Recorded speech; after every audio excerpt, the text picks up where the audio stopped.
Okay, thank you everyone for coming, and thank you to Corpus Christi for allowing us to use the auditorium. I'll get straight to it and introduce the speakers. So on my far right is Colin Brewer. He's a retired psychiatrist and ex-research fellow at Birmingham. He's a medical journalist and author of several books. He's written for The Spectator, The Guardian, and the New Humanist Journal. And he has a keen interest in history, in the history and origins of religions. Alex O'Connor, to my right, is an Oxford University student here with us. He's got an extremely popular YouTube channel on which he discusses politics, philosophy, science, and religion. To my far left is Mohammed Hijab. He's an academic researcher at SOAS in London, and he's also studied in multiple Islamic institutions. I see Mohammed as a kind of public debater. He roams around London, locking horns with Jews, Muslims, Christians, and atheists alike, and as I'm sure you'll all attest if you've seen his YouTube channel, those are most productive conversations that he's had. Abdullah Al-Andalusi is an international activist for Islam and Muslim affairs.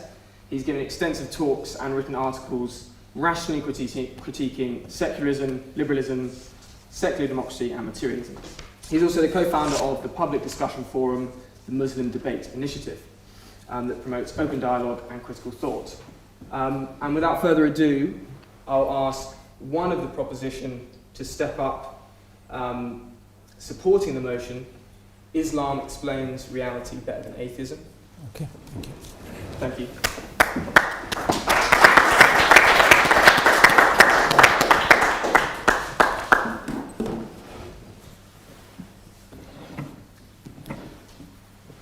In the name of God, the gracious, the merciful, I'd like to thank the Oxford Forum and my fellow panelists for facilitating this debate and everyone here for attending. I used to be Christian. My mother was Catholic and my father was secular. I went to a Church of England school and learned the basics of Christian belief. However, with there being so many belief systems, I asked myself a question. How did I know I was born into the correct one? Would I have been something different if I was born and raised elsewhere? I then studied every belief, claim, or worldview I could find to discover the ultimate explanation for all things.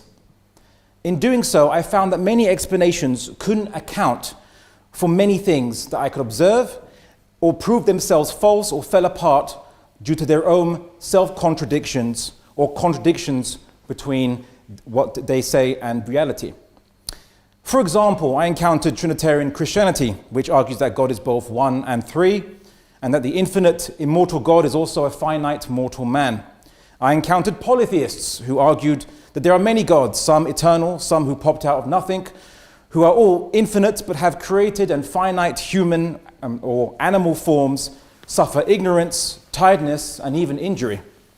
Some Pacific Island religions consider volcanoes who created their island and whose sediments make the ground highly fertile for cultivation to be also eternal and divine. I've also found that many atheistic positions are not any more special or more coherent than these.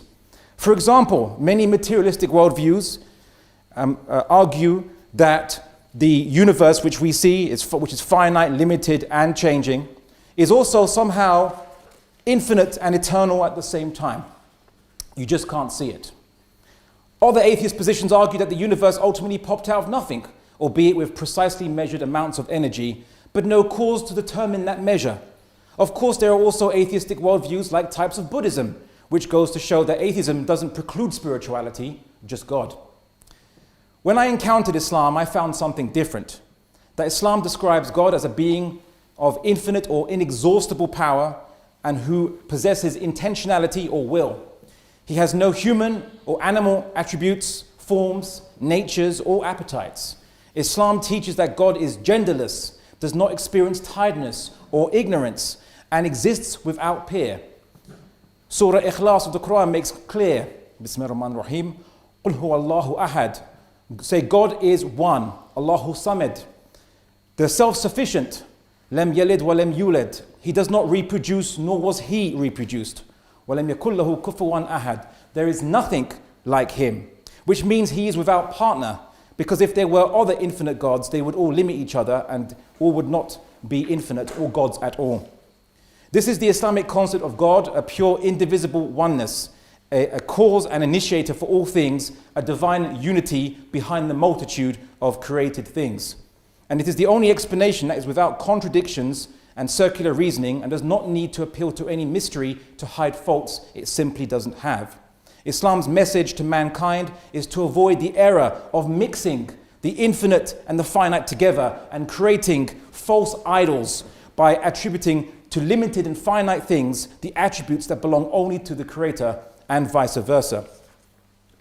Instead, Islam asks mankind to recognize the infinite alone as the ultimate creator of all things, who is separate from his creation and not like it. Is this a God peculiar to Islam? No. Anyone on earth today or in history who worships an infinite, unlimited creator who willed all things into existence and does not resemble any finite things or creatures worships the same God we do, whatever religion they call themselves. Islam teaches that it is not something new, but merely a reiteration of the same message that has been repeatedly sent down to mankind throughout different times and places, producing commonalities in many religions throughout history. Now to the title of the debate, Islam explains reality better than atheism. Some might say, well, atheism doesn't seek to explain anything. It's only a lack of belief of God or a rejection thereof. But atheism's denial of the existence of God carries the minimum corollary, that reality is completely explainable without God. And they'd be wrong in my estimation. There are 4 aspects of reality that only Islam's concept of God can ultimately and soundly explain, while atheism cannot do so without falling into self-contradiction. And these aspects are change, matter, finitude, and specificity. Atheism rejects the only sound explanation for change.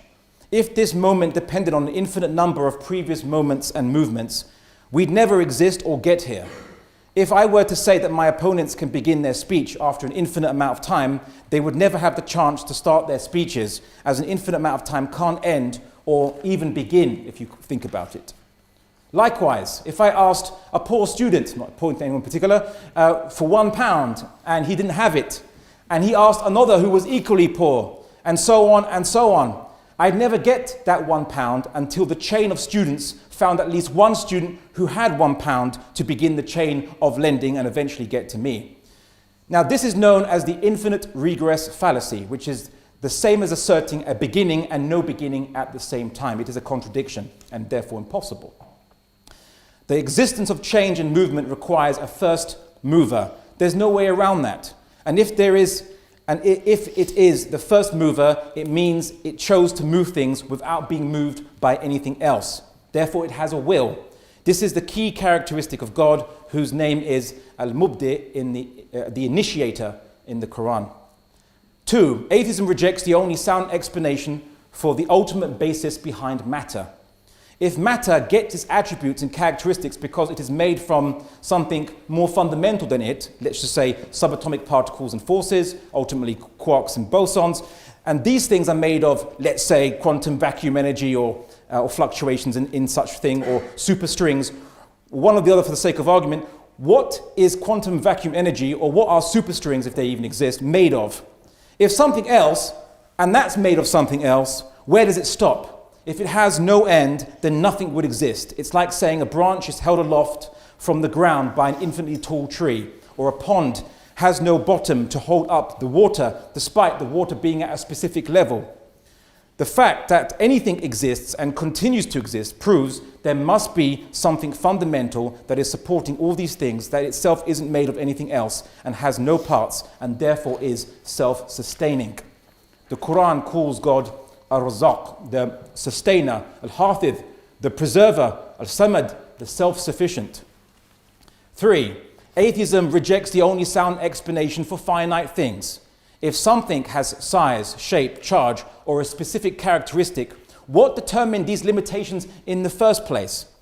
If it were determined by a finite thing outside itself, an efficient cause, going on forever, it's an infinite regress fallacy. If it was determined by the building blocks inside itself, a material cause going on forever into smaller and smaller blocks, it's another infinite regress fallacy. The only possibility left is that all forms and limited characteristics of all finite things were ultimately created by something that has no finite limitations itself, i.e. something infinite, which has no limits that need determining by something else, and therefore is the ultimate or necessary thing, and it creates all other things. The Quran calls God Al-Khaliq, the creator. 4, atheism rejects the only sound explanation for the specificity of finite things. Things in the universe, including the magnitude of the forces of gravity, strong, weak, and force, and electromagnetism, and the amount of energy contained in the universe, are specific to a certain magnitude, size, quantity, and quality. Considering that the universe could have 1 quark more than it has, the question is, what determined it would be one way and not another? Perhaps the conditions prior to the universe's emergence, shall we say, led to the conditions we see now. But this only shifts the burden of explanation further along the chain. What then determined the precise pre-existing conditions before the universe that led to our universe being the way it is? If we invoke an infinite chain of pre-existing conditions to explain our current condition or the condition of the emergence of the universe, this is yet again another infinite regress fallacy, I'm afraid. The only remaining explanation is that something ultimately chose or determined by its will all things to be the way they are. The Quran calls God Al-Musawwir, the shaper. Islam posits that God ultimately created and sustained all things. He is infinite, unlimited, and self-sustaining, and He alone measured out the numbers of things and apportioned all the regularities, or what you call natural laws, behind all things. It is the Islamic concept of God that not only explains reality better than atheism, but it is the only explanation, ultimately, that can explain reality that we see, which does not possess self-contradictions, circular logics, or appeals to mystery or blind faith. The arguments of atheists, in my experience, are no different to those I've encountered from polytheists, Trinitarians, or volcano worshippers. Atheists just call their God the universe, which essentially is just a bigger volcano. Thank you.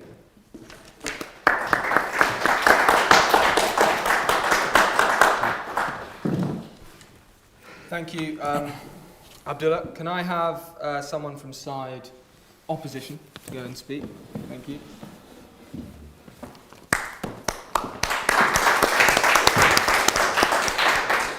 Well, good evening, everyone. I'd also like to extend my gratitude to the Oxford Forum for making this happen. I did have some things to say in preparation, but one thing that we have to understand before we can even begin this discussion is the concept of the burden of proof. I did have some things to say, like I mentioned, but I think I'd rather just tackle some of the misrepresentations that I think we've just seen of the position of atheism. The first is a rather important case, which is, do we actually have anything to prove as non-believers in God? Atheism, as Abdullah quite rightly suggests, is thought of by many as simply a lack of belief in God.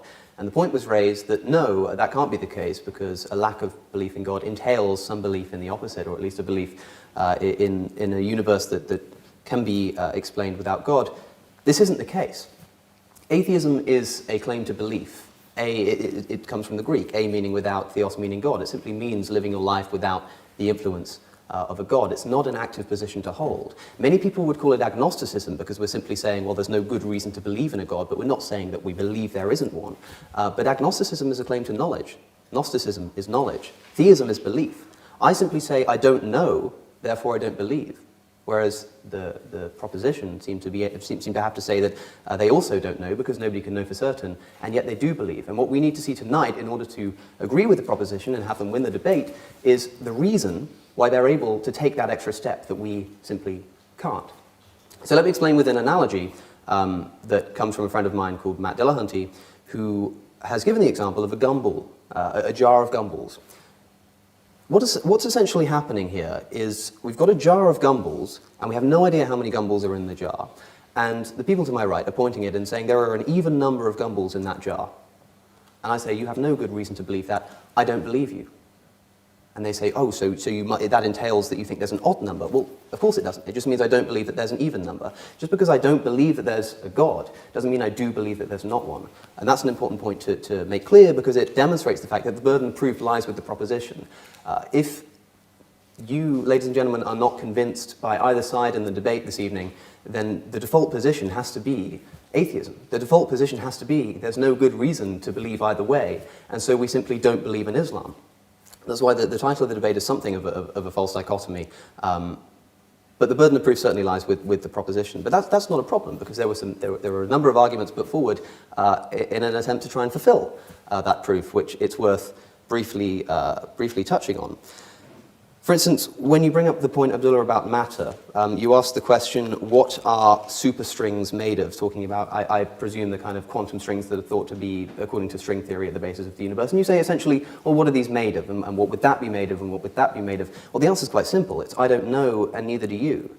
And that's the point. Neither of us know. And so I'm simply saying that because we have no reason to know what's at the basis of this reality, what's at the basis of matter, the best thing we can do is throw up our hands and say, until good evidence comes along to believe that it is due to some kind of divine supernatural creator, let's not do so. And certainly let's not instill that supernatural creator with certain qualities that are an extra leap of faith that you can't take that extra step before you've made the first.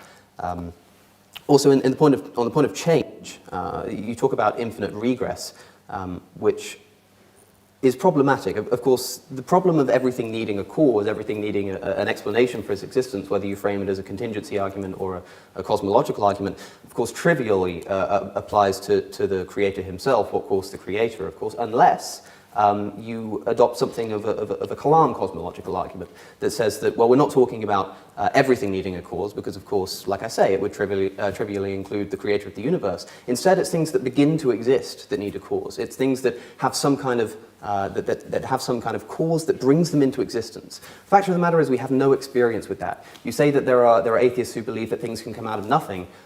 There's no good reason to think that something can't come out of nothing. People often say it's ridiculous to suggest that something can come from nothing. You're not all worried that a hippo has just materialized in your living room while you're out here. But your living room isn't nothing. In fact, there's no nothing in the universe. Lawrence Krauss has shown that if you take away, or written that if you take away every piece of matter from a finite space, and you remove not just the matter, but the radiation and everything that we can conceivably call matter, it still weighs something. Now, that might be a practical limitation. Perhaps there is nothing somewhere and we just haven't been able to access it or create it by removing the sufficient matter in the universe. But the fact of the matter is we have no experience with nothing. And so to say something can't come from nothing is an unjustifiable claim. We've never had any nothing to try it with. In fact, the only time there was nothing, if there was nothing ever at all, must have been before the universe was created. And so the only thing that has actually begun to exist in any meaningful sense is the universe itself.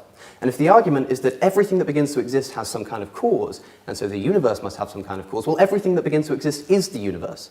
So when you say everything that begins to exist needs a cause, you're just saying the universe needs a cause. And the conclusion is, of course, that the universe has a cause. And that's the definition of a circular argument.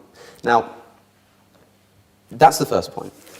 The second thing I'd like to do, I'm not sure how long I've been up here now, I haven't got a good track on time. How long have I got left? 5 minutes, okay, so about halfway through. So let me put to you some of the things that I was thinking of putting forward. Did I not have anything to respond to in the propositions case? I'm sure that there's going to be a lot of discussion of metaphysics this evening. There's going to be a lot of discussion of arguments for the existence of God, the existential arguments, let's call them. And so I wanted to take a brief moment to bring up what might seem like an irrelevancy, but is certainly not. Islam teaches that there is an objective basis to morality in the world. That when you say something is right or wrong, that is a true statement, and that's as true as something like the proposition that the earth orbits the sun. It is a matter of fact. And that means that part of the reality that we're trying to describe with the Islamic worldview is moral realism. There have to be moral truths that are as real as the metaphysical claims that it's making. And what that means, ladies and gentlemen, is that if you find moral claims within the doctrines of Islam that you don't agree with, then you don't agree with Islam.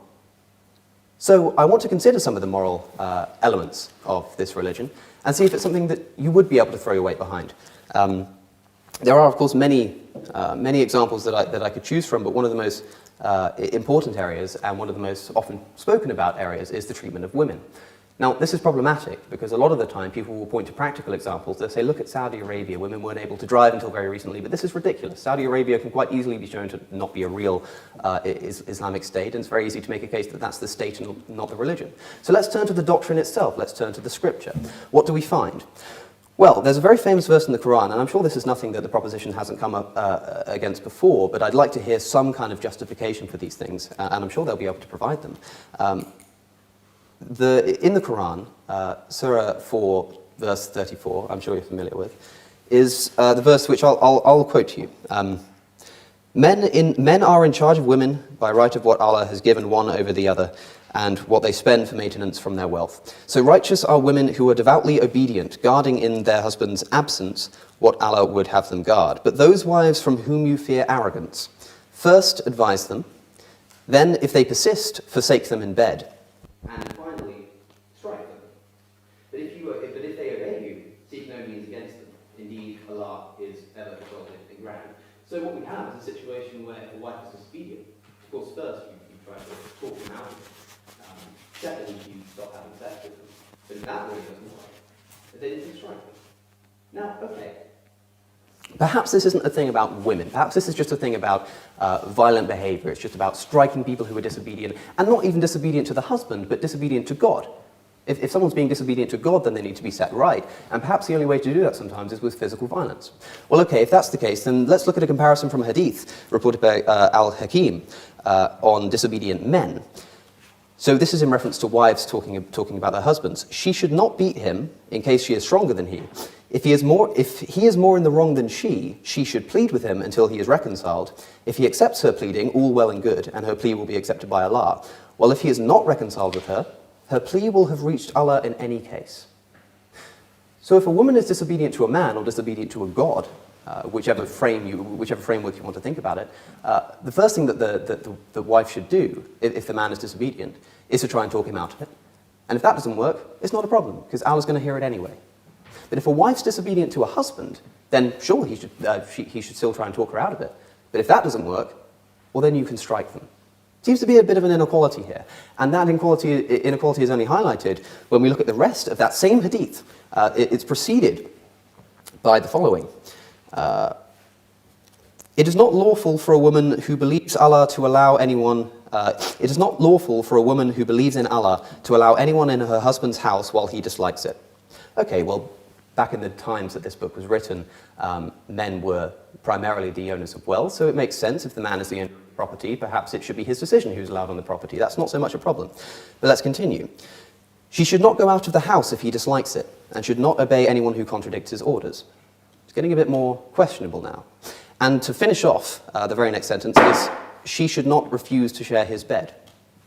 And you can take that to mean what you will, but I'll remind you that if you find any of this objectionable, then you should find objectionable the doctrines from which they spring. Another thing I'd like to talk about, and I'm certain, because I've certainly seen Mr. Hijab respond to this in the past, and it's something I'd love to dive into, is the marriage of the Prophet to Aisha, as certainly the Muslim members of our audience this evening will be aware of, but perhaps not everybody. Mohammed, while in his 50s, married a young girl called Aisha, and I say young, she was 6 at the time. Not 16 or 60, but 6. Now, of course, he didn't consummate the marriage when she was 6 years old. That would be quite outrageous. He waited another 3 years until she was 9. And the proposition has to defend the idea that that was ever morally permissible. And I think that's my time. Is that my time? Yes. Well, that's all I've got, but believe me, I have more. So we'll leave it for the rebuttal stage. But thank you.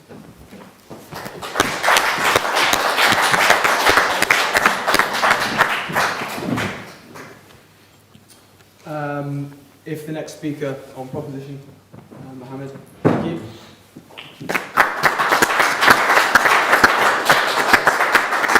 I want to thank everyone for coming today. Thank you very much for coming. It's first day of Ramadan for us, and we're happy to have you. Now, I've come here, me and Abdullah, actually, we've come here to refute magic. Wait a minute, what did you say? Let me say that one more time.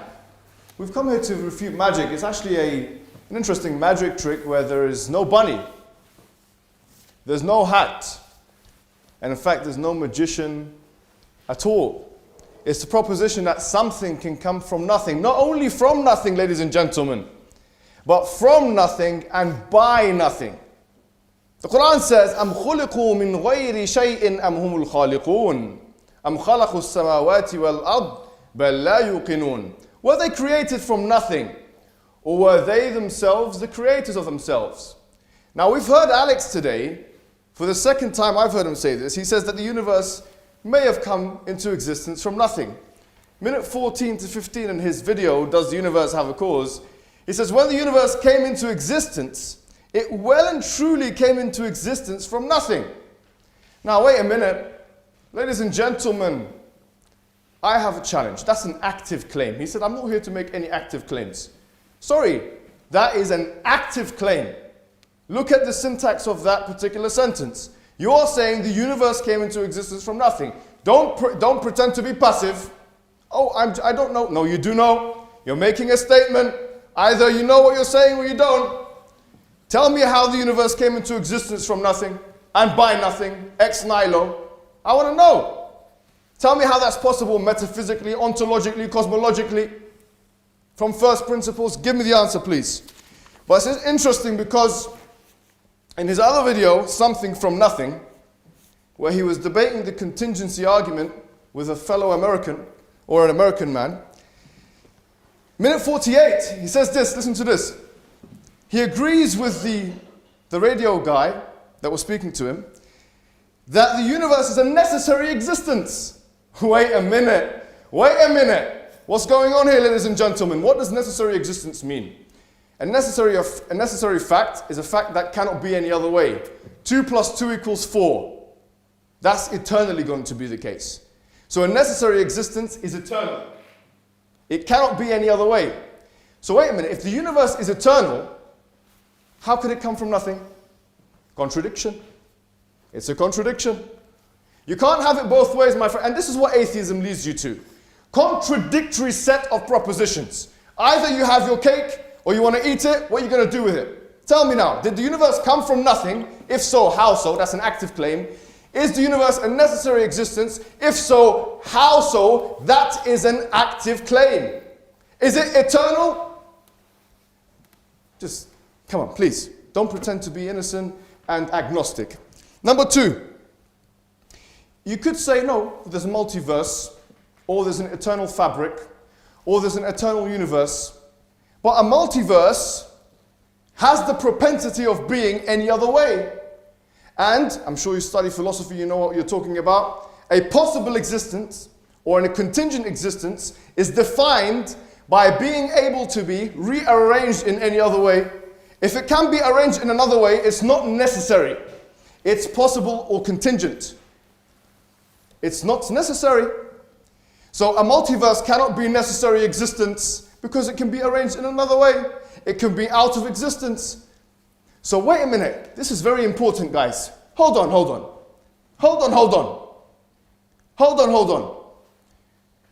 You agree that there should and ought to be a necessary existence. If you agree with me on that, then you're not an atheist. Because the necessary existence is the Islamic definition of God. قُلْ هُوَ اللَّهُ أَحَدٌ. Say He is one and only. The self-sufficient, the independent. Meaning, the necessary existence. لَمْ يَلِدْ وَلَمْ يُولَدْ. He begets not, nor is He begotten. Meaning He's eternal. If you say that there's a necessary existence, you cannot say you're an atheist. From an Islamic perspective. And from a philosophical one. Moreover, we have to ask a question now. We're talking about Islam. So, why is Islam any different from any other religion? Because Islam talks about one necessary existence, one independent, one self-sufficient.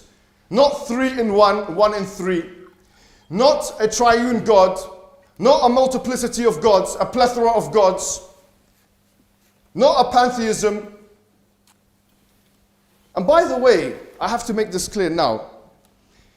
It was a bit of a straw man argument because Alex came up and says that Abdullah said that the universe has a cause. He never said that in the statement. But he had these written things. We never use the word cause. You can have a necessary existence, you can make an ontological argument for a necessary existence without causation at all. There's a difference between possibility and contingency on the one hand, or necessity and causation. You don't even need to, you can have it. You don't believe in causation before the universe? Fallacy of composition? Have it, no problem. You have to explain how there can be a world with only possible existences. How can there be a world with only possible existences? If you say there can't be, and we're happy to say there's a necessary existence, you're no longer an atheist from an Islamic perspective. Because you believe in an independent, self-sufficient thing that everything depends upon. And that is the ultimate explanation for all of existence. Now, a secondary point we need to make is that Islam, the concept of God, the Tawheed, the monotheism, is something not only intuitive, but it's something, as we've seen, that can be reasoned from first principles, ladies and gentlemen. And that's why, already when we just look at the concept of God, so many of the major world religions are ruled out. Christianity is ruled out. Hinduism is ruled out. I would say Sikhism is ruled out. Why? Because of that pure monotheism, that respectable monotheism that Islam has to offer. But in addition to that, as Abdullah alluded to, the meta-narrative of there being many prophets aforetime, many of them with the same message of Islamic monotheism, believing in one God and worshipping one God, is something which can be seen in the religious books. What Abraham said, what Moses said, what did they come and say? Even according to Old Testament literature, calling the people to monotheism. So, Islam also has an inbuilt system of falsification. It works in a similar way to science in many ways. 4 challenges, which I'm happy to take questions on, the questions and answer, or in the cross-examination. 1, if this book was from other than God, the Quran says about itself, there would have been many contradictions, chapter 4, verse 92. Number 2, the inimitability challenge. Try and produce something like it. And there is a quantifiable way of doing so, which we can talk about in the question and answers. Number 3, that Islam makes predictions about the future. And it specifies time and place. And this is my claim. It's the only religion to make a series of predictions about the future, none of which have not materialized. Whereas with anyone you want to mention who makes predictions of the future, at least some of their predictions will be falsified. And I'm willing to be tested on this. Test it. It's falsifiable. And in fact, this falsifiability is even stronger than the scientific one. Why? Because in scientific falsifiability, everything is susceptible to falsifiability. Everything that's done now, if I do a scientific experiment, now it can be falsified. But with a retrospective perspective, a hindsight perspective, if predictions have been made of the future, we can see whether those predictions are right or wrong. And we can talk about those predictions there's a book coming out called The Forbidden Prophecies by Aira. That's going to be something which details that case in detail. Now the interesting thing is you have a nihilist, someone who does not believe in existential, he's an existential nihilist who's cosmic skeptic. He's an existential nihilist, a moral nihilist. He is an epistemological nihilist. He doesn't even believe in morality. And he's making a moral case today. I mean, I don't know how this works. I really don't know. He says, I subjectively value my liberty. In one of his videos, The Moral Argument, 1 hour and 16 minutes. Tell me how, from first principles, liberty works. Is it not based and predicated on a fictitious, hypothetical, mythological state of nature detailed by John Locke and Thomas Hobbes and those individuals? Where's the scientific evidence for that? Why do you believe that? Why do you believe in equality? John Locke established his equality on the hedonistic principle and on a theory of God. Now you're an atheist, try and find from first principles why you believe in equality. We as Muslims don't believe in second-wave feminism. Simple as that. Yeah, there's some things in Islam which are different for men than to women. Why do I have to justify myself to you? You have to justify why that equality of that Eurocentric understanding of equality of second-wave feminism in the 60s that emerged is the objective morality. That's you, that's an active claim that you've made. You have to substantiate it. But listen to what he says in his video, My Problem with Sam Harris's Morality. Can I finish off? Yeah, you got a minute left.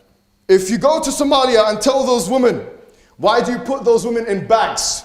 They will accuse you of cultural imperialism. So why are you asking the women if they're put in bags? What kind of discussion is that? What kind of sanctimonious Orientalist understanding of morality is that? You have to first prove your morality. You're a subjective moralist. You don't believe in objective morality. Don't ask me about morality. You don't believe in it. Prove it. That's an active claim. And with that, guys, I want to say one last thing, which is that he made an egregious claim in one of his videos called The Liberal Hypocrisy on Islam. He said Islam is a racist religion. And I will tell you that Islam is the only religion ancient religion in the world which completely negates racism. Look at chapter 49, verse 13 of the Quran. Look at the Prophet. He said there's no virtue of a black man over a white man, an Arab or a non-Arab.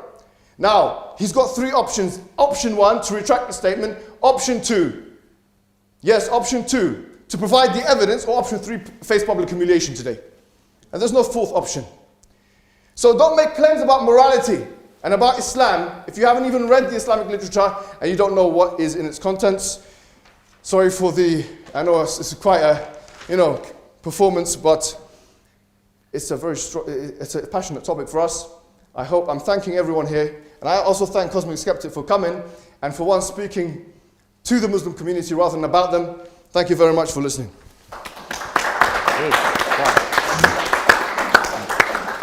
Thank you very much for that, Mohammed. Now can we hear from Colin Brewer?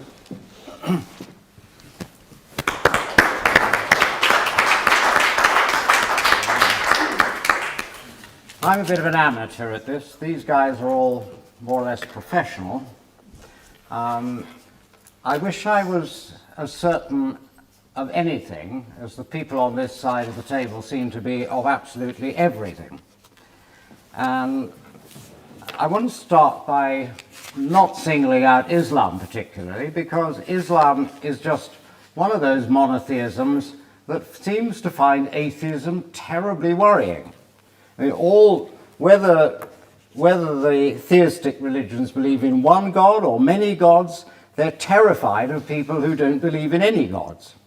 And when they have the power to do so, and in the case of Christianity, when they had the power to do so, they routinely try to silence people like me at best by censorship, at worst by imprisonment, exile, or execution. And there's nothing particularly Islamic about this. Christianity was executing people just for being the wrong sort of Christian before Islam was a twinkle in Muhammad's eye. And they continued to do so until 1826, which was when the Spanish Inquisition executed its last victim. Here I want to quote you a couple of worried Christians talking about atheism in the 17th century.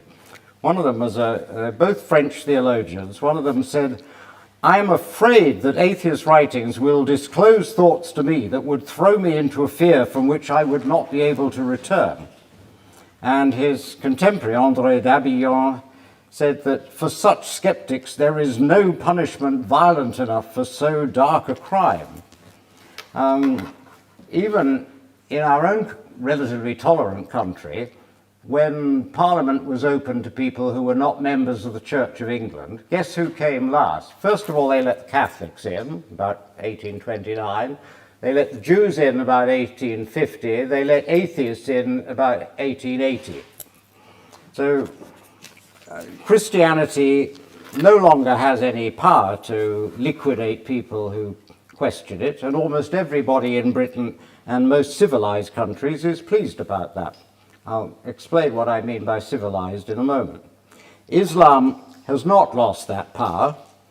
Not only that, but many people in Islamic countries, and in some Islamic countries, most of the people are very pleased that it has the power to do very nasty things to atheists. The Islamic countries were the only ones who refused to sign the part of the Universal Declaration of Human Rights in 1948 that deals with freedom of religious belief, including the freedom to change your religion or not to have one. And that's why I think that such countries are, in one very important sense, not totally, not altogether civilized. Last year, I was asked by the professor of English at the university in one of the more liberal Arab countries if I would write an article for his small Arab language departmental journal on Sigmund Freud's use of language. It will be published soon. I'm very proud of it. It'll be my first work to be published in Arabic. But it has one very important omission. Soon after I started writing it, I thought I'd better check with him whether it was okay to mention that Freud was an atheist. He said, if you do that, they will immediately close down the journal and possibly my department as well. Now, you don't really persuade me that you get a better grip on reality when you spend your time trying to stop people from giving their views on various aspects of reality. And when you outlaw discussion about what reality might mean. And whatever we mean by reality, I suggest there are two broad types of reality. One is historical reality, which means an attempt to find out what really went on in the past. And the other sort of reality is current reality, things that we can examine, question now. So let's deal with historical ones first. A few years ago, I was on holiday in Morocco, and we hired a driver to take us around, and it was quite a long drive. He'd been to university in Britain. His English was excellent, and naturally enough, the discussion turned to Islam, and he was very keen to tell us his thoughts. And I learned from him that it is completely wrong that Jesus was the Son of God and that he died on the cross. Now, these are the fundamental tenets of Christianity. They don't get any more fundamental than that. And he said that probably, and there's a certain amount of debate about this among Islamic scholars, that it may have been actually Judas, suitably disguised, who died on the cross. Now, not being a theist, I don't particularly care which of them is right. They cannot both be right. Either Jesus died on the cross or he did not die on the cross, and either he was Jesus or he was Judas. But they cannot both be right. They can, however, both be wrong. And that is the problem when you start insisting that things written in ancient documents must be believed without any question. There is actually a lot of questioning to be done about the origins of the Quran. There is very little documentary evidence for about 200 years. Christianity is bad enough because there is nothing about Christianity that dates from earlier than about 40 to 60 years after the crucifixion. And we know how difficult it is to be certain about events that happened 20, 30 years ago. People have ferocious arguments about the Second World War, about all the various other wars that have happened since. So when you're making claims with the kind of certainty we have seen from this side of the table about historical events, when even the history of the Quran is shrouded in quite a lot of mystery, and when you threaten people with serious sanctions if they try and do research on it, that, to me, does not say very much about your desire to get to grips with reality.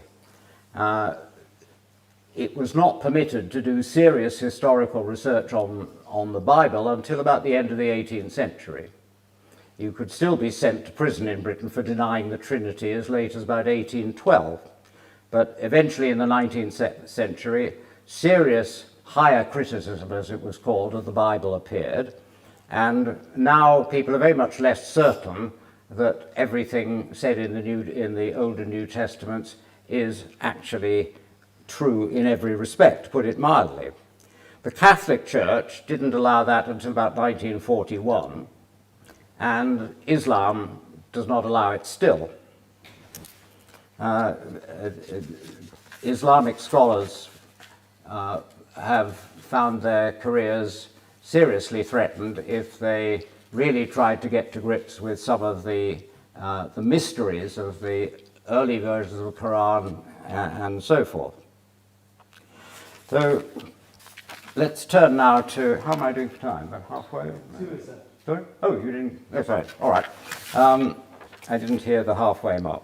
Let's turn very quickly then to reality as is current. A few years ago I got into some discussion with Dr. Majid Katme, who describes himself as the spokesman for the Islamic Medical Association of the United Kingdom on medical ethics. And I was interested about Islam's line on abortion. And he wrote to me saying, because obviously one of the issues in abortion is when when does the fetus become human? When does the fetus gain the kind of status where its destruction becomes increasingly important? And he said, quoting him directly, at 6 to 7 weeks of pregnancy, the soul is breathed in the body of the fetus. Divine human life starts when the embryo turns into a fetus. Okay, so that's relatively clear. It's not a human being until it turns into a fetus. At this critical stage, it's absolutely forbidden to interfere with this new sacred life. One can call the fetus here a persona, human and divine. However, there's wide Muslim opinion in the Muslim world, considered by many Muslim scholars in the past.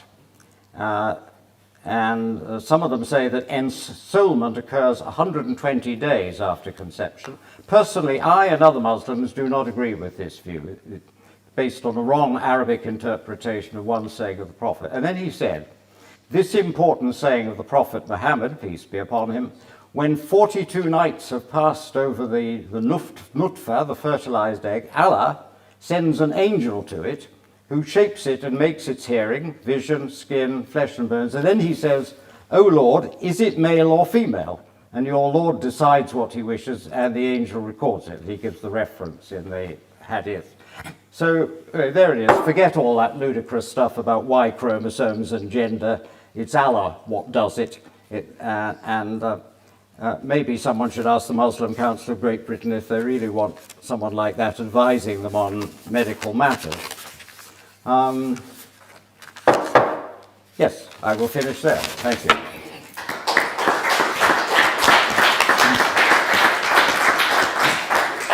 Thank you very much for that, Colin. Is there any argument on this side that you particularly want to address from these two gentlemen on my right? Yeah, well, I'll just go with the conversation myself then, and we'll start off. Yeah. So basically, I think maybe my colleague is used to debating perhaps some certain Christians and what have you. I like to think that perhaps we're a slightly different breed in terms of our approach or philosophical approach.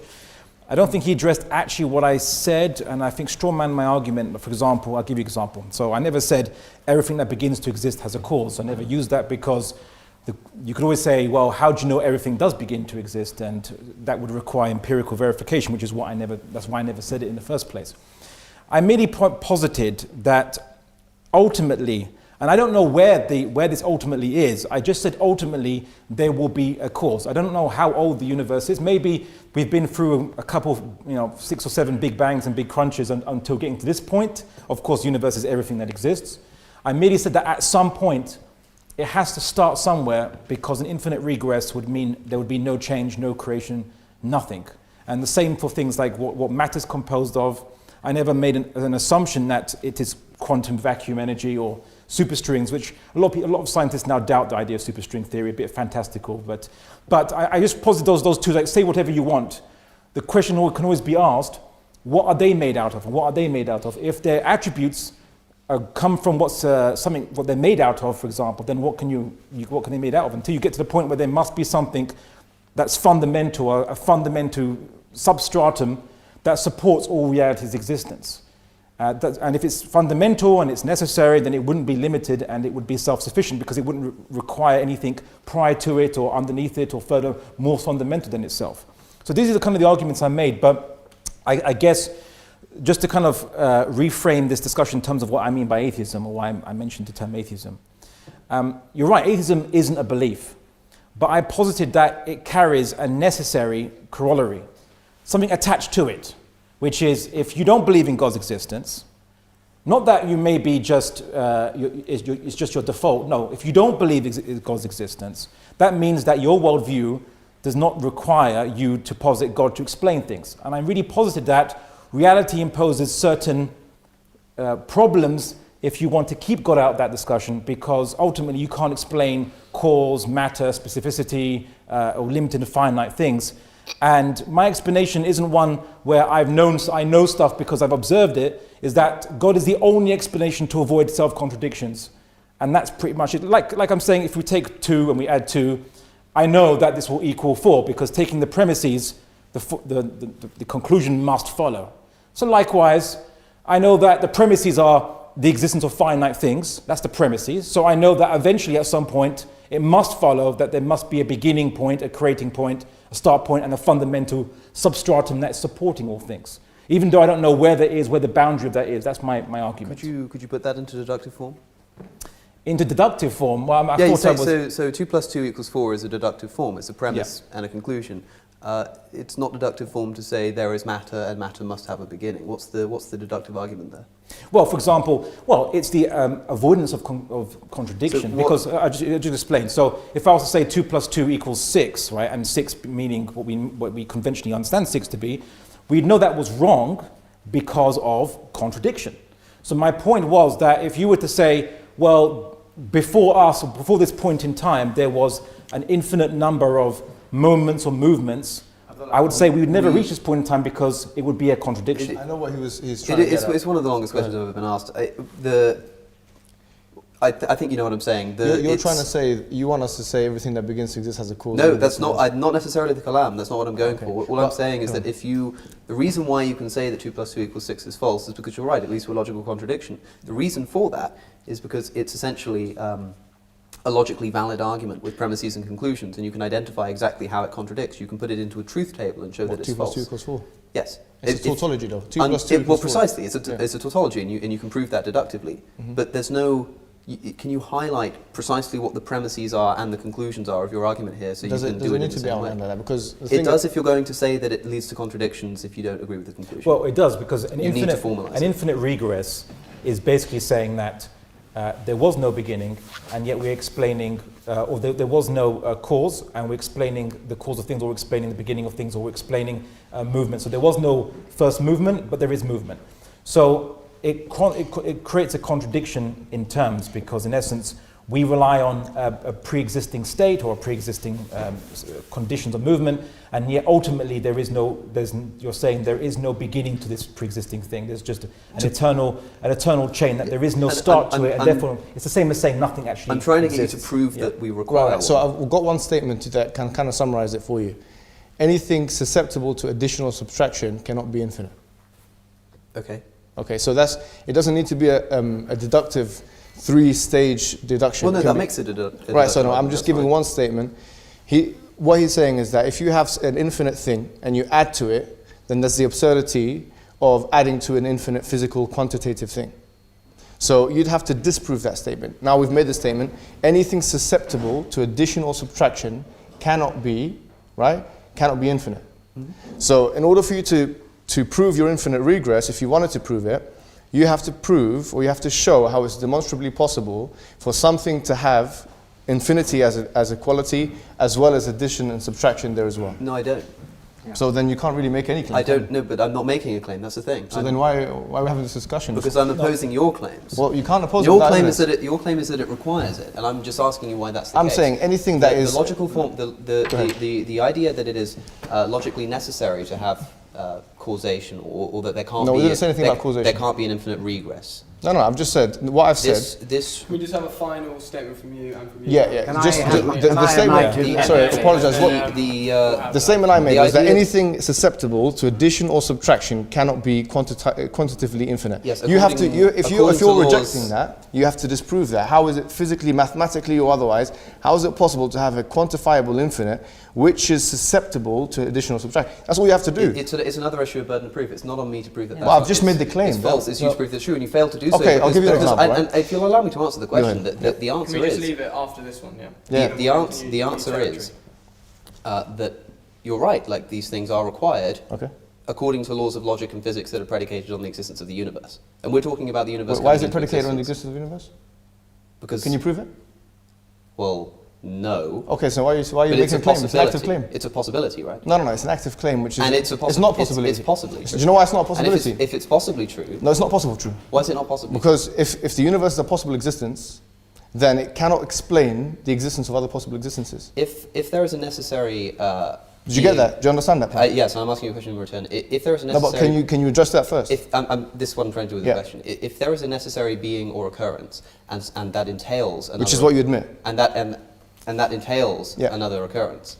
No, it doesn't entail that. No, and if it does... No, it doesn't work like that. If I may just... I think the confusion is, firstly, I don't think all things require putting into a logical syllogisms. I don't think it's necessary. They do if you're going to say they're it does when you're making contrary propositions.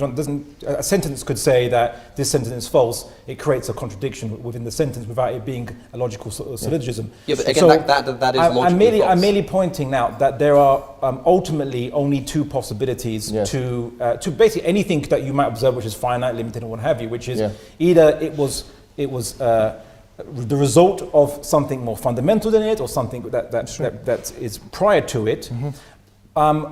And if you ask, well, what was prior to it, anything, or what is more fundamental to anything, either it's something that's like itself, as in something finite, limited as well, or something not the case, not finite and not limited.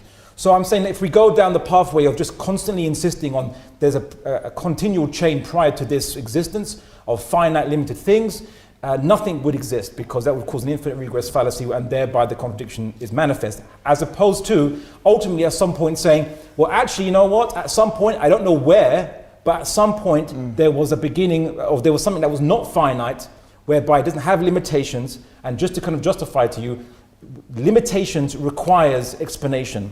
Something that doesn't have limitations doesn't require explanation, because there's no limits for it to be, there's nothing to create its limits for it to be explained by something else. No, it still requires explanation. Let's leave because absolutely. Getting tangled up. Colin, do you want to jump in? Yeah, I want to make the very old, simple observation that if you say God created it all, the next obvious question, of course, is who created God? And Colin, nobody has given a very satisfactory... Please let me finish. Let me finish. Sorry, I apologize. And the second one is, as I say, you are talking the language of certainty. What we have learned in the course of my lifetime is that the origins of the universe have been pushed further and further back in time. It's a fascinating study. I don't pretend to understand more than the average man in the street about it.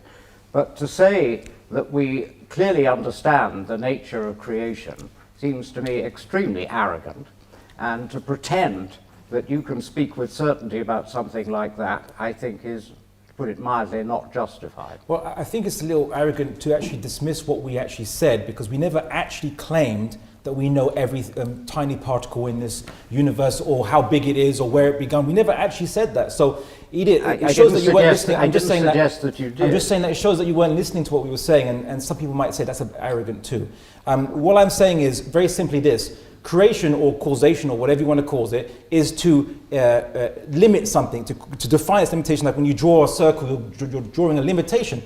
So limitations require explanation. But if something has no limitation, then there's nothing that requires it to be determined, because it has there's no boundaries that it exists in. It is fundamentally unlimited. But that's why we say it doesn't require creation. You can't just posit a necessary being and say it doesn't require any explanation. No, we're not positing. I didn't say necessary. I said. But that's the opposite of limited. No, because limitations require explanation, right? Not the lack thereof. Right? And limitation as opposed to what? What's the opposition? As opposed to not being limited. And what is something that's not limited?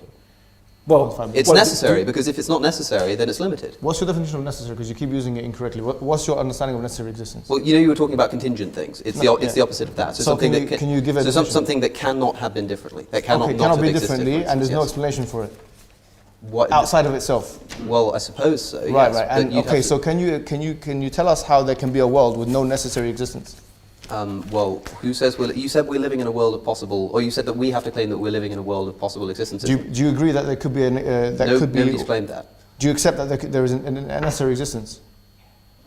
I would say that yes. Then that's God. But that doesn't have to be God. Debate over. Thank you very much. Because that does not have to be God. I'm sorry. No. That's our understanding of God. It does not have to be God. Yeah, for us, a necessary existence is something which is perfect. It couldn't be any other way. It explains everything else. That's our definition of God. It explains everything else. Because it's necessary, it couldn't be any other way. All contingent. It couldn't have been any other way. That's got no explanatory power. Alex, all contingent things depend upon it. Yes? Give me an example of a contingent thing. This cup. How was it contingent? Because it could have otherwise not been in existence. Do you know you're speaking to a determinist? Pardon? Do you know you're speaking? Yeah. To Okay. So what is determinism? So if you said in your thing, sorry. What determined it? Yeah. Let me ask you a question. It's quite isolated, but it will make sense. Go ahead. If P entails Q, Go and ahead. P is necessary. Yes. Is Q necessary? No. It's not. No. No, it's not. It doesn't have to be. If necessary, Right, so- hold on. Let me explain why. What we're doing here is we've said that these dependent contingent things, As you're defining them, do you accept that this cup could have otherwise not been in existence? no. So, okay, That's what determinism is. Well, hold on. So you believe in the determinism? Yes. And you said in your speech, in your thing, a universe from nothing, you said that determinism comes from the necessary existence. Are you talking about the contingency debate with 48 Justin minutes, Riley? yes. 48 minutes in, you said that one necessarily leads from the other. In other words, determinism leads from necessary existence. Yes or no?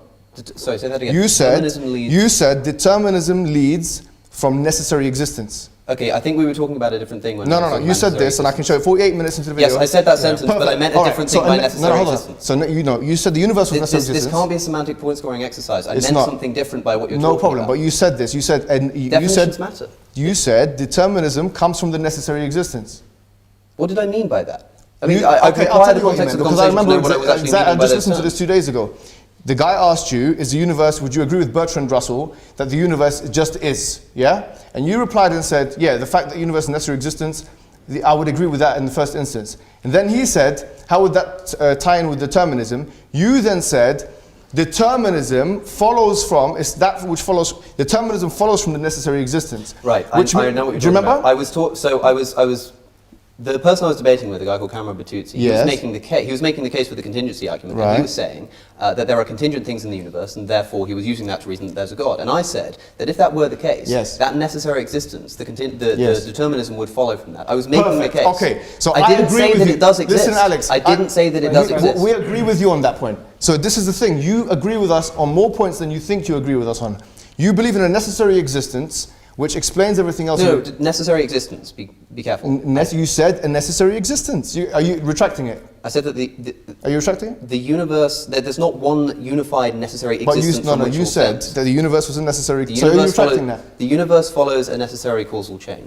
Okay, so is there? No, you said. Hold on. You said the universe is a necessary existence, and then you said determinism follows from that. Now I'm saying that. Okay, you how about accept, this? If I said that and I meant what you think I meant by Yes. that, then yes, I retract it. But I So don't you think retract that, it. But I don't think that's Do what you know, I I meant. think what it is, Alex, is that you. But people can go and look no, that up Alex, I'll themselves. tell you You're what. very good at making arguments against things I used to believe in. Okay, Let's so talk you about used to things believe in that it we because okay, now it's perfect. Guys, we're not on speaker's corner. Okay. No, no, no, no. Turn it down a bit, right? Argument, counter. No, it's Yes. important, guys, Right. because if you're changing your Can I argument have now, fine by an me. answer? Can I have an answer yeah, to you're my changing it question because about now you've who been cornered. That's created the only God? reason why you've changed your argument. Okay, Thank you. I'll do that. I respond to, so Who the, created God?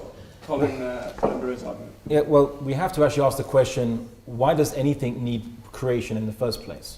Right? It's a more fundamental question, yeah? So, I mean, I could take this club, but sometimes I just take a stone or something and I say, how do you know that this actually thing was created or required creation? So if this thing was, let's say, eternal or let's say uncreated, then why is it in its particular shape, form, and so on and so forth that it didn't choose? If something was uncreated and nothing determined its limitations, then it wouldn't have limitations, which is my point. So therefore, it's kind of ridiculous to argue that God requires creation when he has no limits that require defined by anything to be defined by or determined by something else. And that's why we know that anything is created is only because it has limitations. How long do you think God's been around for? Eternity. Well, okay. What I'll say is that God is outside of time, so there's no pre-existent time before him, right? He's the beginning. How do you know? But you know what? a necessary I just want to kind of just You're pause making and a rewind something statement. that you mentioned in your presentation. I just want to just briefly touch on it before we touch anything else, which is you said that Islam is terrified of people professing atheism, right? Again, I think that I don't know what experience you've had maybe with from reading European history books, but I suppose you should read books from about Mesopotamia and Islamic I quoted the civilization. experience The of Prophet a Muhammad, current if I may just finish, I'll let you respond. So the Prophet Muhammad had a famous debate with a Bedouin atheist, right? There was no intolerance there. The Bedouin atheist actually became Muslim, but there was no intolerance just because the guy initially professed to be atheist. Abu Hanifa, famous classical scholar in medieval Iraq, Baghdad actually, had public open-air debates with atheists. Presumably there's atheists who were living in Baghdad at the time to actually be invited to open-air debates, and no one killed them or was intolerant to them at all whatsoever. And when you say, oh, Islam is terrified of atheists, I just want to say something. You're not special. We encounter polytheists, we encounter Christian Trinitarians, we encounter Zoroastrians throughout our history, and from our perspective, you're all arguing exactly the same thing, which is somehow the finite thing is also infinite and eternal, and we don't really see you as different. Actually, you're just another, let's say, just not a flavor of ice cream that we are basically encountering. So don't make yourself out to be more special than you are from our perspective. And as for the issue of tolerance of atheists, I think you should question your founders of your very ideology which pervades the West, liberalism. John Locke, in his Letter on Toleration, argued that you should tolerate different Christian sects, Protestants basically, but not atheists, because you can't trust what they say. They don't believe in any higher moral value other than maybe what is expedient. Rousseau made also the same argument, and some people say that under the current, you could say, atheistic idea as opposed to the natural rights arguments of John Locke, but the Benthamite arguments of utilitarianism. Really, morality is only based on expediency, and then people's rights are based on whether it's expedient to the state to even tolerate your rights. So now this is not related to the debate itself, but the guy brought it up, and it's really disingenuous to bring up in that kind of debate. Yes, I mean, are you suggesting that someone like Socrates was a deeply immoral man? No, I'm not saying it. I'm saying John Locke. You seem to be implying. No. John Locke said that you can't trust atheists. He didn't say that they are necessarily by default. The difference is that the things which our worldview are based upon, which are the philosophies of these men, we can say that those areas of their philosophies were wrong. John Locke said some pretty egregious things. You're nihilist. How can you say anything's right? The difference is, we'll get to that. The difference is... No, you can't say that you're wrong. No, I'm not going to grant you that. I actually can. I'm not going to grant you that. You don't believe in objective morality. The difference is that you can't do the same thing. No, you can't do it at all. When there is something immoral... You don't believe in objective when there is something immoral in the basis... When there is something immoral that comes from somebody who founded the worldview that we believe in, and something else unrelatedly that he said that no longer applies was wrong... Can you prove it's immoral? We can say that we disagree with what he had to say. Can you prove it's immoral on your worldview? We can say that we disagree what he had to say. You're making an active claim. So you can't do the same thing. You're making an active claim. When there's immoralities in the Quran, you can't make the same... Look, we have just allowed you to speak, and there were many times I could have interjected and asked you similar questions, and you're making a two-quoque fallacy and you're smart enough to know it. You can't just turn around and say that you're a hypocrite for being a moral nihilist, especially since I'm not one anymore. Oh, you've changed your mind now? Yes. So you retract that statement as well? What statement? The ones that you said you're a moral nihilist. What do you think moral subjectivism meant to me and means to me? What do you think? I don't know what it means to you, man. That's a subjective statement. So you're saying you can't say this because you're a moral subjectivist and a moral nihilist. Yeah, you're making a moral claim. You're passing moral judgment. What is moral subjectivism? Yeah, so you don't have objective morality. It's not fixed. It's not true or false. Despite human thoughts or convictions, that morality is true. So it's only first person subjective. Let's get a succinct answer to that. Yeah, my question, can I ask one question, then you can answer it? Yeah, go. My question is, he's made it very clear on his public profile that this man does not believe in objective morality. Why and how can you say this in one breath and then passing moral judgments which are based on liberalism? Can you explain how atheism accounts for that, or how it does it? As I say, that's a two-quoque fallacy. It's not a two-quoque fallacy. It is Latin for you as well. It's simply saying, well, you do this too, so who are you to speak? That's not what we're doing here. We are working on your worldview. Your worldview claims that morality is objective, and your worldview has objective moral statements, like the ones I've highlighted. It's your job to prove that those can be coherent with any kind of objective morality. God is all-knowing. God said so. That's what we believe. Anything God says is all-knowing. Anything God says is moral. Yes. Okay, can you refute that, please? I don't need to. All I need no, you can't do it. That's why. I'm not trying to change your mind. I'm trying to talk for the audience. And if the audience find moral precepts within Islam that they disagree with, they have to disagree with Islam. If you have an all-knowing agency, as you have said, if God says something is moral, then it is moral as a matter of fact. That's what we say. Yeah. And so if the people here this evening disagree with the moral precepts of Islam, they have to disagree with Islam. Socialization. Yes. So let's talk about that and let's see if it's really socialization. If there's something more to it than that. Okay.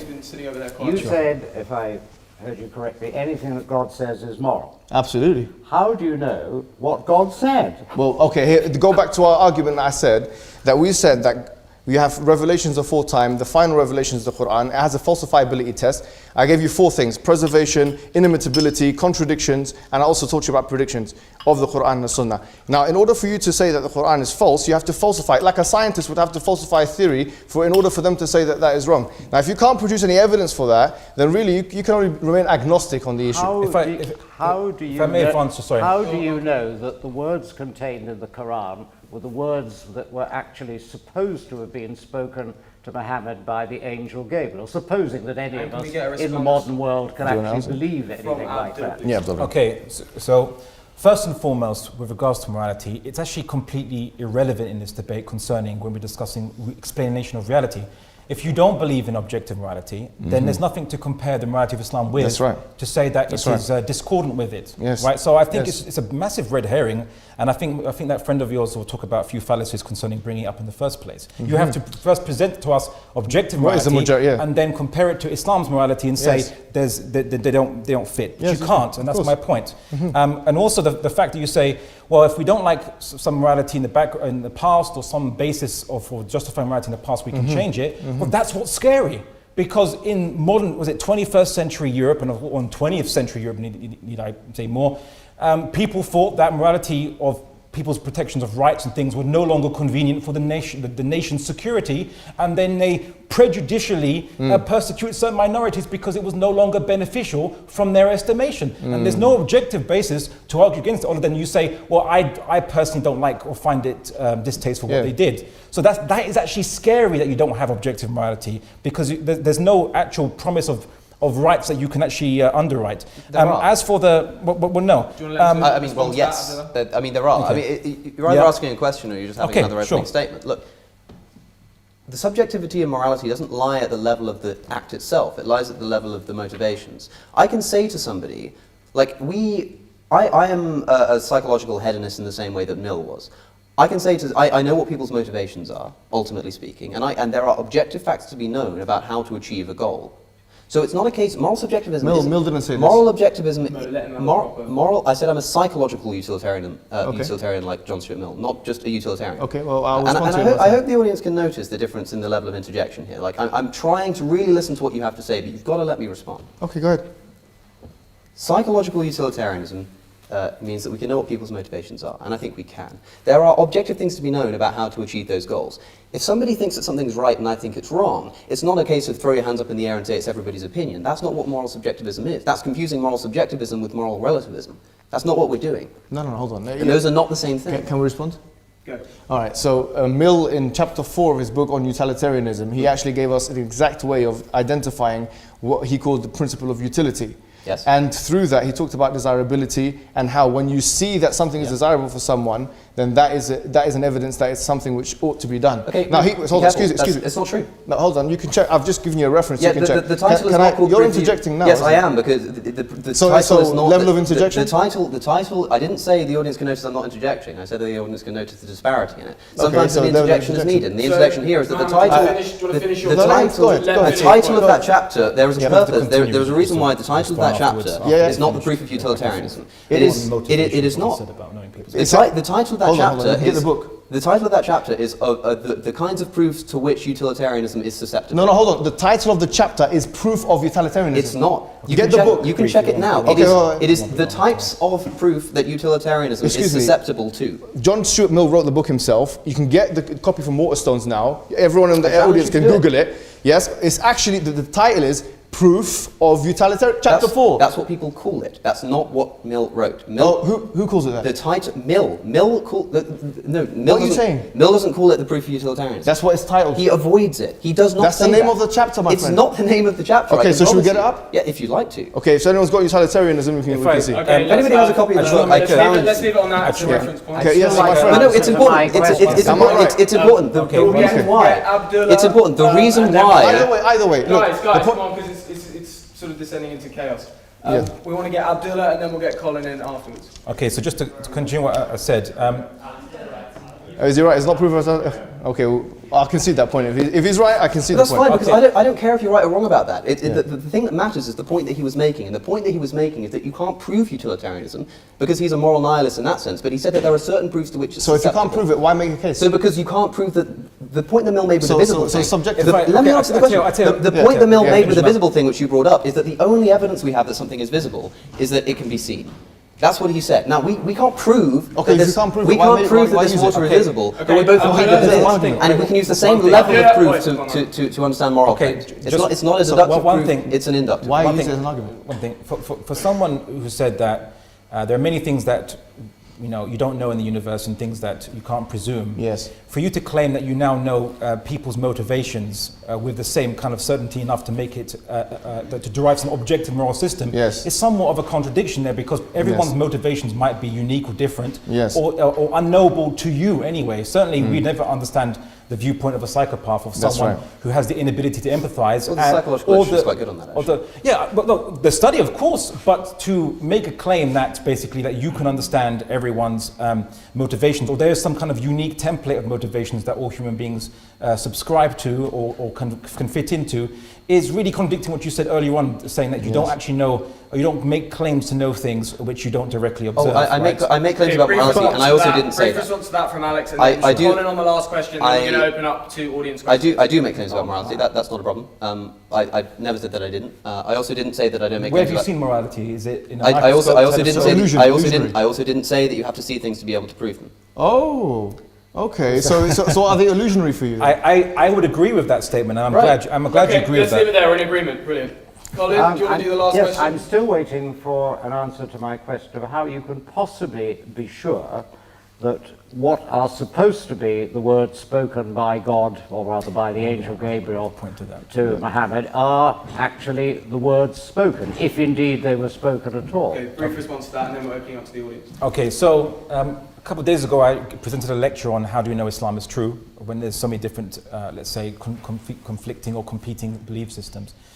In essence, from every aspect, from the Islamic concept of God being a main issue, which is what my presentation was trying to focus on, the Islamic concept of God is almost completely unique to Islam, with the possible exceptions of variations of Judaism and philosophers who've reflected upon the possibilities of what could exist and what create all existence, and they've all come to the same conclusion, just like good old the Greek Xenophon, that there must be an ultimate creator who's infinite and he's unlike created things. Xenophon is a famous Greek philosopher who believed that if he rejected polytheism and rejected idols that look like human beings, saying if a cow had a god, it would make the gods to look like cows. So he wasn't an atheist, he just rejected polytheism. And so we would basically kind of side with that view. But I the asked Islamic... you a very specific question about Yes. what the angel Gabriel is supposed to have said to Mohammed. How can you possibly know, how can anybody possibly know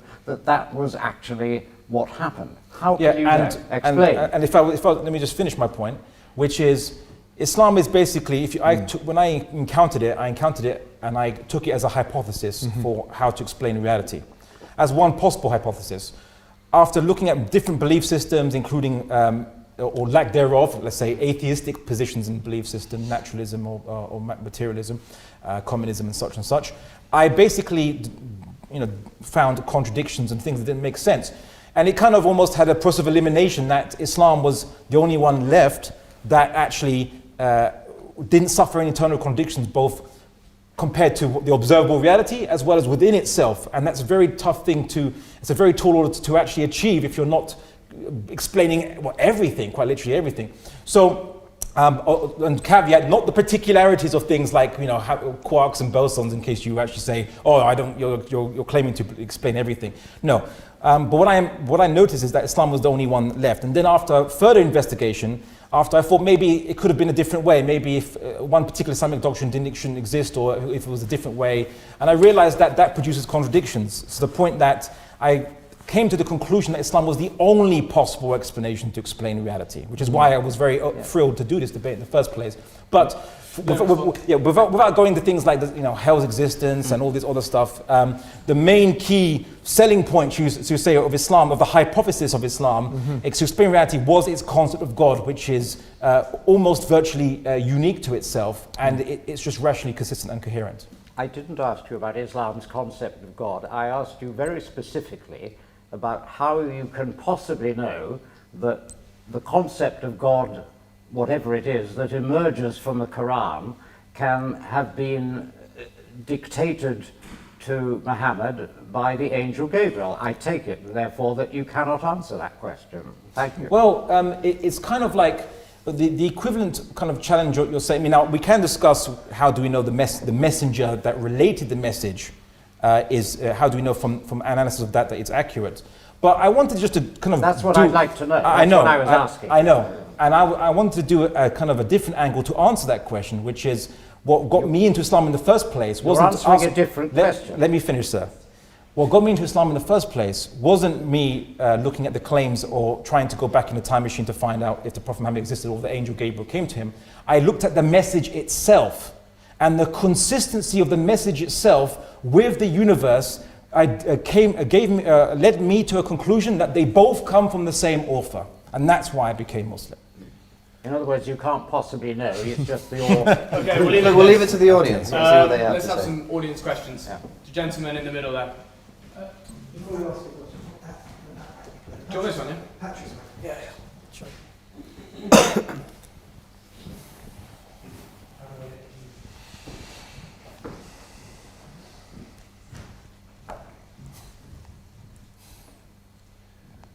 The word reality in the proposition is a very big word, and I think it might be productive to focus a little bit away from cosmology for a while and discuss biological reality. Colin raised 1 or 2 points earlier. I was interested that Mr. Hijab used a very interesting, rather provocative phrase. He said, God begets not, nor is begotten. Now that obviously raises hoary chestnuts about biological evolution. I'm going to assume that nobody in this room denies that life forms have evolved over time in our bit of the known universe. The big question is, was there agency behind that? And speaking as a biologist, it's clear to me that one of the driving forces behind what I consider to be the evolutionary principle is faulty copying, which occasionally opportunistically results in benefits to an organism and therefore proliferation of that gene. The big question is, assuming we all accept that life forms have evolved, was there agency behind that? In your case, is the agency delivering faulty copying? Okay, so there's 2 questions there. Do you agree with the theory of evolution? Okay. So, And what was the agency behind it? do I believe there's agency behind it? Okay. Yeah. Okay. So in essence, as Muslims, we don't dispute what we observe from the universe. The Quran tells us to observe the universe and to understand the how God instituted things, the mechanisms God put in place to bring things about. So that's not a problem, and we have no issue, we have no truck with animal evolution and evolution of obviously microbiotic life and things like this. There's no problem like this and change. But now, for you to claim that the process of copying and mutation that occurs, to claim and call it faulty copying, is actually making an assumption of of telos, as the Greeks would say, of intention, that life has an intention to create perfect copies. All right. But if a person is a materialist, let's say, that you say that all things happen out of necessity, right? Things just occur out of necessity. And what I'm positing, or what we would, let's say, view it as, everything that happens, all the mechanisms in life, as well as in inanimate objects throughout the universe, inanimate matter, let's just say, all these mechanisms have been instituted by God. So there's no problem or contradiction that we have with that at all whatsoever, whatever the case might be, whatever the science reveals. Okay, so you agree with evolution and the driving force is God? Can I answer the question? No. We Let's said that have all, one question. all mechanisms were instituted by God, yes. Let's have 1 question, 1 answer, because otherwise That's we're going to go around in fine circles. Yep. Yes, gentleman at the top right. Okay, so this debate's been about Islam. So this debate's been about Islam and atheism. But I'd like to Could you speak up a bit, please? which was that atheists aren't special, and that Muslims have been debating Christians and Jews or Zoroastrians for years. I come from a Muslim and Zoroastrian family. I'm sure there might be Catholics here, or Hindus or Jews. The thing is, with Islam and atheism, is Islam makes some claims, and atheism says, we're not making claims. With Islam and Christianity, or Islam and Judaism, Islam is making a claim, Christianity is making a different claim, Judaism is making a different claim. They all evolved at different times. Islam and Christianity and Judaism all make similar claims, but there are significant differences which are of a nature that is very, very important for Muslims, in that for Islam to be true, it has to be able to show that, say, Christian claims about, say, Jesus being the Son of God aren't true. So rather than attempting to argue against atheism, how do you propose to suggest that Islam is right, that the Quran is right, and not the Bible or not the Talmud? Yeah, so what the gentleman's essentially saying is on this side of the house there are two leaps of faith. The first, God. The second, the Islamic God. Okay, so we've already shown from first principles how it can be conceived or can be reasoned that a necessary existence, which all other existence depend upon, exists and is in fact necessary for existence. But in terms of the specific claim of Islam, I'll repeat the challenge, and obviously there are people in the audience here. I've said to you before, and I'll say it again, that Islam makes specific claims and challenges which are not found in other texts. And this makes Islam and its texts open to falsifiability. For example, number one is the preservation challenge. Chapter 15, verse 9, it says, إِنَّا نَحْنُ نَزَّلْنَا الذِّكْرَ وَإِنَّا لَهُ لَحَافِظُونَ. We have certainly sent down the book and we will certainly preserve it. Chapter 4, verse 92, the contradiction challenge. لَوَجِدُوا فِيهِ اخْتِلَافًا كَثِيرًا. They would have found in it many contradictions. The third thing is the inimitability challenge. And we said before that this has quantifiable measures. And I'll give you one example. The Quran was a circumstantial revelation, and it was revealed piecemeal, right? So for bit by bit. But despite the fact that the Quran was a circumstantial revelation and it was revealed piecemeal, you'll find that there is an incredible knitted togetherness, a consistency, a coherence of the Quranic text, which make it almost impossible, I would argue, that it would have been from human authorship. For example, the Quran in chapter 3 verse 59 says, إِنَّ مَثَلَ عِيسَى عِنْدَ اللَّهِ كَمَثَلِ آدَمَ خَلَقَهُ مِنْ تُرَابٍ ثُمَّ قَالَ لَهُ كُنْ فَيَكُونَ. That certainly Jesus is like Adam. God created him from dust and said, be, and he was. Now notice it says he's like Adam, and if you count the amount of times Adam is mentioned in the Quran, it's 25 times. If you count the amount of times that Jesus mentioned in the Quran, it's also 25 times. Now this is one of, I would say, a plethora of examples, which if you were to churn this into a probability machine, you'll find makes it highly doubtable, unprobable, that this could have been done from someone who is being asked questions and answering in the form of revelation. The fourth thing I mentioned was the predictions of the Quran. So for example, the fact that the Quran in chapter 30 verses 1 to 6 predicts that the Roman Empire would beat the Persian Empire from 6 to 9 years, and we have corroborating evidence from this from non-Islamic sources. For example, Theophilus in the 9th century writes this down, and so on. Now the thing is, if you find all other, this is my claim is if you look at all other religions, world religions, if there are predictions that are made, I will be able to find you, and this is a challenge I'll put out there for everyone, I'll be able to find you a false prophecy from the major world religions. If someone claims to be a fortune teller, Nostradamus, Charles Russell, from the, whoever it may be, those individuals made a series of predictions, some of which came true, some of which did not. Now what I'm saying is quite bold. I'm saying that the Islamic position is you will not be able to find one thing that the Prophet of Islam or the Quran says will come true that does not come true. And from that we predicate our cosmological understanding that okay, the hereafter, which is something we can't see, just like the future is unseeable, is also going to be actualized, materialized in the same way that everything else has. So we have falsifiability test. This falsifiability test is not in other scriptures, and in order for you to disregard the Quran and the Sunnah, you first have to go through the process, just as a scientist would, of falsifying our claims. Okay, that's an interesting point. Does anyone on this side want to respond to that? I think it's a good point. There's internal consistency in the Quran, and it's been dictated piecemeal over time. How is it not that there's been a higher order dictating things? I mean, I'd rather briskly move on to other questions, but I don't think that... I'd say internal consistency is certainly required to say that the Quran is accurate, but it's not sufficient. Yeah, I said 4 things. That was one. Yeah. Okay. I would agree with that, actually. Yeah. Okay, let's get another question. Does anyone want to ask anything? I don't think you actually responded properly to that question, which is how can you demonstrate that what is written in the Bible, for example, is not true if what's written in the Quran contradicts it? I gave as an example in my address the Islamic view that it was not Jesus who died on the cross. How can you possibly prove that? How can you know it even if it were so, how can you possibly prove it? How can you claim that anything like that can be known with certainty? And how can you show that the people who reported it in the Bible were wrong?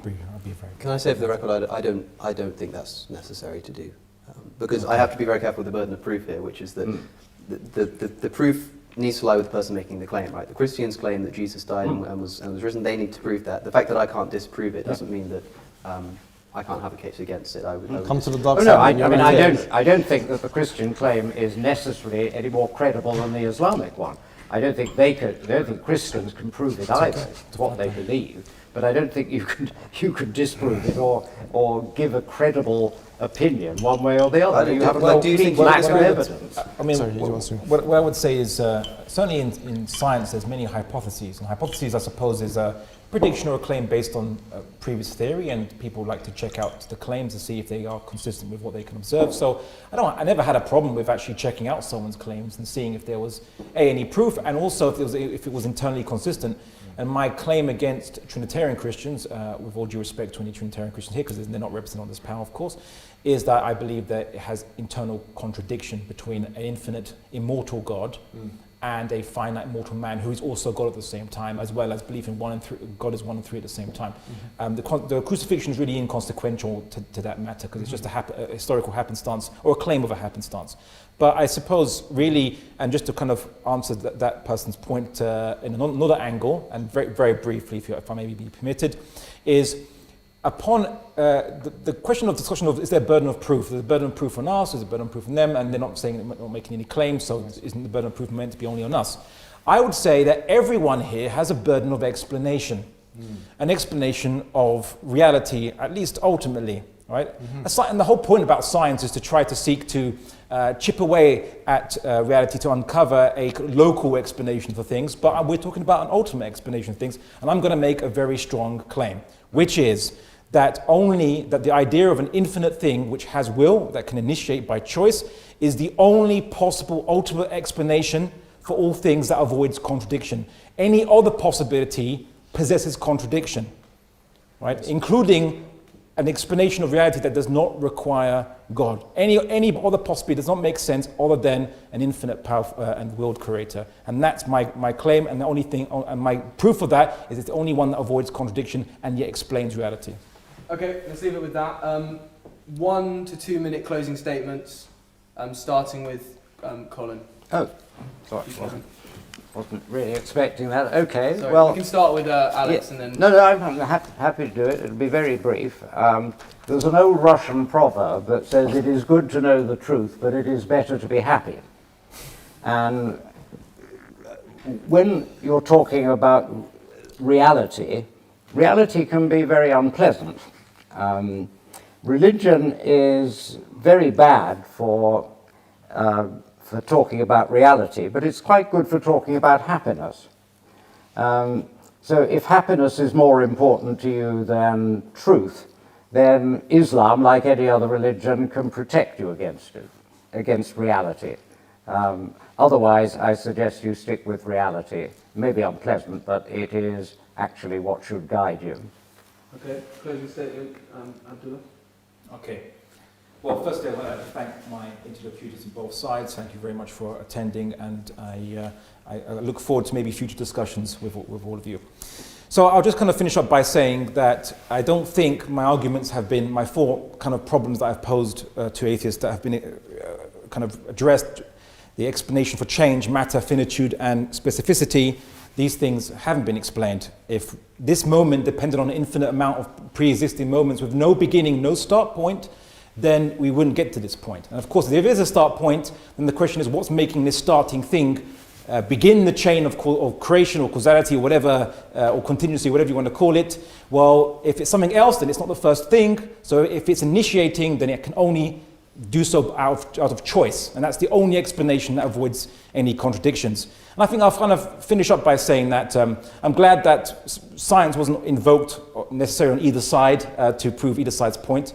But I will say this, and just a slight kind of interesting observation. In the Quran commands Muslims to observe the world, to see how God made and instituted things, and Islamic science, well, science within Islamic civilization flourished because of it, with Islamic scientists citing the Quran as their motivation to understand God's will more, the second holy book of Islam, the universe, the ayat of Allah. But there's no command in atheism to do so. In fact, you could be a solipsist, a nihilist, or an existentialist, and not believe there's even an external reality in the first place. So I think with atheism, it's not a question of atheism is attached to science, but rather that atheism can't even justify an external reality to even investigate in the first place, whereas Islam is assured of one. Okay. You can also be an atheist and a horse rider. They have nothing to do with each other. Atheism doesn't entail certain beliefs, and you can be a solipsistic atheist, but you don't have to be a solipsistic atheist.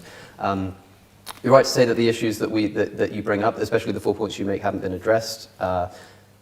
Perhaps they could have been if we could have gone to the end of the sentence. But I think that, likewise, the challenges that I proposed in my opening statements weren't fully addressed. The problems of morality, and I'd hate to compel or expect you to do so now in a closing statement. That would be unfair. But I hope that it hasn't escaped people that hasn't been discussed. And I think one of the reasons for that is because it can't be justifiably addressed. Although certainly Mr. Hijab has tried to on his YouTube channel, so you should go and listen to what he has to say. I just have to say that appeals to the fact that, for instance, you say, America had laws that said you could get married at 10. It's like, yeah, America was wrong, and so was your prophet. Like, the difference is that whilst we can progress morally as a society, if we base it upon constitutions and say that the moral issues that are infused within them don't depend on the person who's saying it or the fact that it comes from God, that's a hell of a lot easier than when you come up against the possibility for moral progress with statements that come from the unalterable word of the divine creator of the universe. And that's where I'd probably leave it. Can I stand up? Yeah. I'd like to stand up, please. 1 minute, Mohammed, don't go over yet. No, it's not 1 minute because he had 2. I want to say. Yeah, 1 minute. I was timing it. Okay, let me add 2. You said 1 or 2. Here's what I want to say, ladies and gentlemen. You see, this is the reality of atheism, where you have a claim, first of all, from a nihilist, someone who does epistemological nihilist, an existential nihilist, a moral nihilist, someone who does not believe in value judgments, saying you're right and you're wrong. That's unfair and it's unsubstantiated. That is an active claim that he's not been able to show from first principles. You see, the thing is, with atheists, they like to make claims that they cannot substantiate. He said himself, you can be an atheistic solipsist, which means you can, by the way, what that means is you can believe you're living in a matrix world. So if you can't even prove the external reality, or even an absolute reality, or even that rational faculties are truth reliable, then why are you making a claim that atheism, or trying to suggest that atheism potentially is better than Islam in understanding reality? If you don't make that claim, then you're conceding that Islam offers something, whereas atheism, by virtue of the fact, offers nothing. And to be honest with you, I have to say, I am actually convinced. I have some doubts after this debate. There's some skepticism. I doubt the existence of atheism, or atheists. Because if atheist means someone who's lacking or disbelieving in God, what is a God? A God is an object of worship. What is worship? Worship is ultimate obedience to an entity. And I don't believe that any human being is not ultimately obedient, loving, submissive to anything. In fact, like Abdullah said, they're polytheists. That's what the Quran says, chapter 39, verse 29. Allah says in the Quran, He says, أعوذ بالله من الشيطان الرجيم ضرب الله مثلا رجلا فيه شركاء متشاكسون ورجلا سلما لرجل هل يستويان مثلا الحمد لله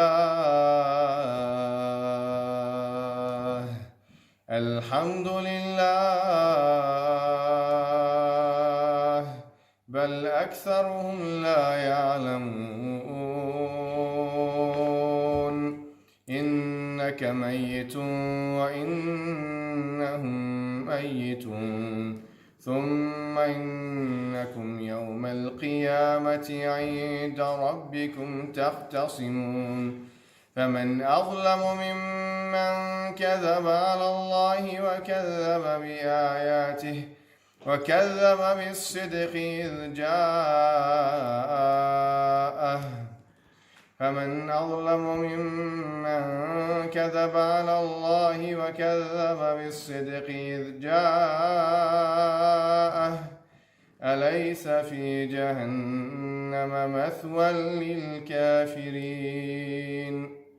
So Allah subhanahu wa ta'ala says in the Quran, He says, ضرب الله مثلا, Allah has struck a parable, رجلا فيه شركاء, a man who has many different slave masters.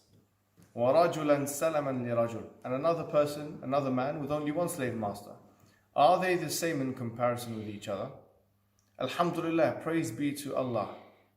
بَلْ أَكْثَرُهُمْ لَا يَعْلَمُونَ, nay, most of them do not know. You're gonna die, i.e. Prophet Muhammad, and they are gonna die. Then you will be presented to Allah disputing with one another, i.e. on the day of judgment. Allah then says, and who is more oppressive than the one who denies God's signs and persistently denies His evidences when they are presented to him? Is there not in the hellfire a resting place for the oppressors? Atheists have many gods. Muslims are just telling atheists to redirect their veneration, admiration, and their worship, instead of to the many gods, to the one God. And that is our case. And thank you very much for listening.